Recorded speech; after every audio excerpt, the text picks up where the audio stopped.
going with the next topic called as a system program, right? So before to that, let us know what we mean by the system program. System program is nothing but it is an environment or the platform which makes an easy and convenient way for development of the program and for the execution, right? System program basically it is a platform or the environment which makes a easy way or convenient way or comfortable for the program development as well as for execution, right? So that is called as a system programs. Normally you will be writing out the program, right? And after writing the program, what you are going to do? You will save the program. After saving, you are going to check whether it is an error free or not.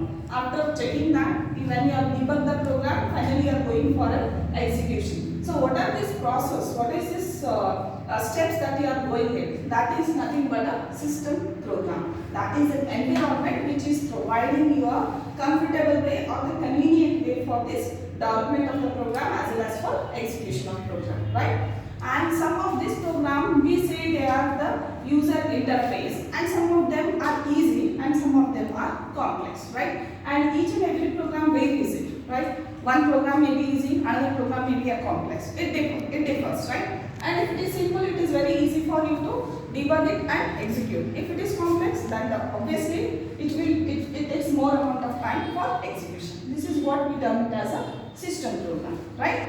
And what are the sections? What are the types? What are the categories? As we have learned in system calls.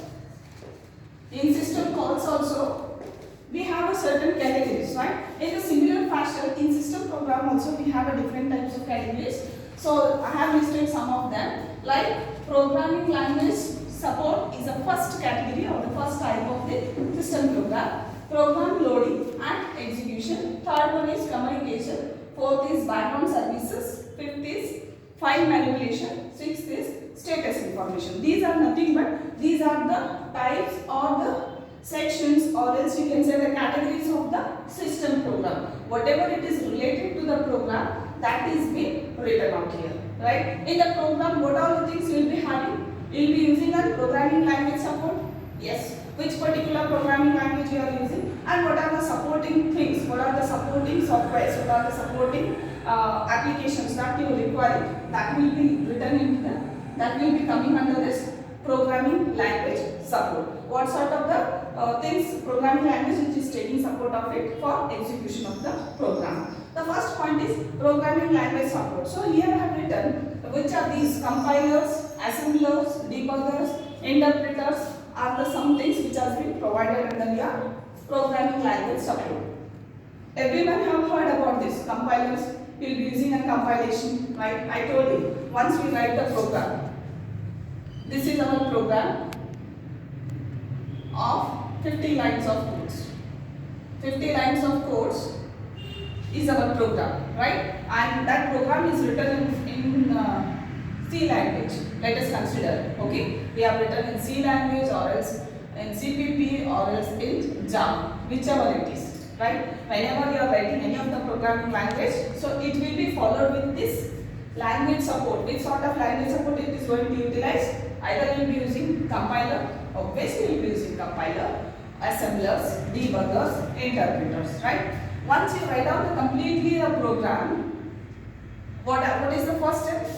Writing up of the program, writing the program, then second, save the program, right? After saving the program, what you will do? You will go for the compilation. What do you mean by compilation? Checking up of the errors, whether the program is error free or it contains an error. That is a compilation. After the compilation is done successfully, what do you do? Finally, execution of the program. Is it or not? These are the steps that you are going to follow it. So to write down or to follow all the steps of this program, we are going to take a language supports of it. That is what a compilation. What is that? First point I have written compiler. Compiler we say it is a system program, right? Compiler is a system program or a system software, right? Compiler is a system program or a system software which is going to convert or which is going to check complete lines of code written in a program all at once, right? Compilation what it basically does, how many lines of code? 50 lines of code. Once you do the compilation type, it will be going to check completely right from the first line to 50th line all at once the error is being checked. That is called as a compiler, right? If there is an interpreter, all these are what it is called as system software, right? This interpreter is also called as a system software, but instead of checking the whole line of code right from beginning to end, it's going to check line by line. Got it? Which is going to check individually the line of the program. That type of thing is being done in this interpreter. Got it? So compilation is also a system software, interpreter is also a system software. So where it is going to check the line of the codes completely is a compiler. If it is going to check line by line, then it is called as an interpreter. Is it not then program language that we are going to take a support for execution of the system program? Yes. Right? And assemblers, I told in yesterday's class. Assembler is going to be written in the assembly language where we will be using a numeric codes. I told you. These are also called as a system software actually. All these are the system software. Basically, it is going to do its respective task. And you know the meaning of debugger, it is very simple. Debugging is nothing but removal of the errors or correcting of the errors which has occurred in our program, right? So these are all the different language supports that we are taking it for execution of the program. This is the first type or the first category of the system program. Okay. Now let us go to the second point called as program loading and execution. As the name is indicating, we are writing the program, we are loading into our memory, right? Once we write the program, we save it into the memory or the hard disk. It's been loaded and it is being checked and finally it enters into the execution, right? And similarly, to do this loading and execution, what basically the background services, what is basically the background applications, what basically the background software which is required for execution of any of the program is, those are loaders and linkers. Got it? What are these loaders? These are also called as a system software. All these are all the system software where it is going to load the program from your database, that's from your hard disk, and it is going to execute your execution part, right? Linker means what? This is also a system software which is going to check. For example, I have an error in some at the 20th line of the code. For example, in our program, it's a 50 line of code. At 20th line of my program, I am having an error. At that time, how an operating system works, how the system program works here, with the help of this linker. Linker is, as the name is indicating, it's going to link that which particular line of the code and what sort of the error. That is going to check into that linker or the library files. What sort of an error it is, it's going to cross verify and give an error message. There is at this particular line that error has come. Normally it will be coming across. You will be having an error at this line number 20, line number 15, line number 40, something like that. What it is doing it? That is what. And linker and loader, this particular things is being carried out by the loader and linker. That's why we say that program loading and execution is done with the help of these two types of the system software, right? And let us go with the next section called as communication. So I told you, communication normally takes place in human communication, data communication, we have discussed in our previous classes. Communication that takes place between two computers, that is called as a data communication, right? If there is an exchange of, normally communication is used for what purpose? Basically communication is used for what purpose? For sharing of the data, exchanging of the information, right? Here that is taking place between two computers. Yes, this is taking place between two computers, but it is not taking physically. Here virtually we are having a connection between the two hosts. You can say it's a host or else you can say it as a computers, right? This is what a virtual connection is taking place. This is the third category of the system program called as communication, which is creating a virtual connection among the process, users and the computer system, right? Okay. Let us go with the next topic. The next section is background services. I told you background services means while running any of the applications, there will be a background applications have been running. What sort of, when it has begun, I have taken an example like starting up of the system. What application we are running, we don't know.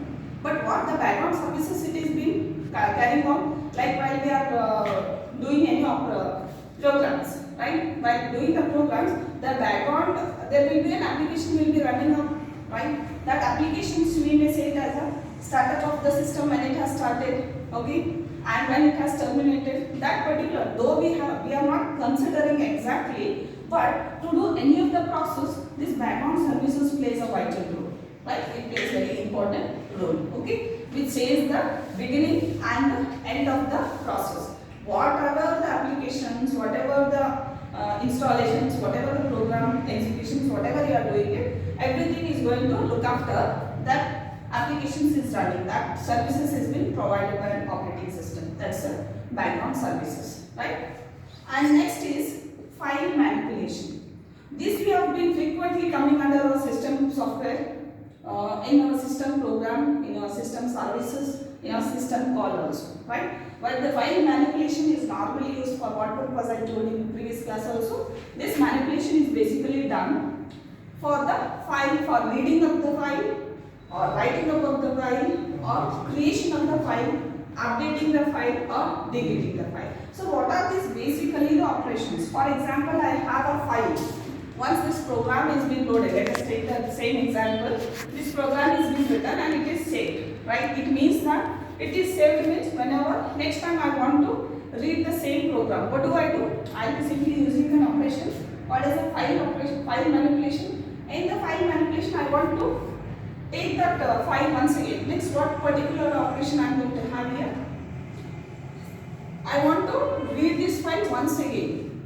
I have done the program today and tomorrow again I want to come and open the same file. Then which system program I am going to use? That is a file manipulation. Under that I will be using a read. Is it or not? Because I have written it today and next time from tomorrow again tomorrow I wanted to open the same program. Then the existing file I am going to read it. This is what a file operation. File will basically what we are finding it: read, write, delete, update. What are these things? These are the certain things that we are going to do it. And editing is also done here, right? Like I have written something and by mistakenly I have done some mistakes in the today's class and I want to rectify it in tomorrow's class by opening the same file. Then what do? I will be doing it as text editor. I will go type the things which has been committed a mistake. Then I am going to modify. That's why we say the text editor to create and modify the files, right? This is what the file manipulation.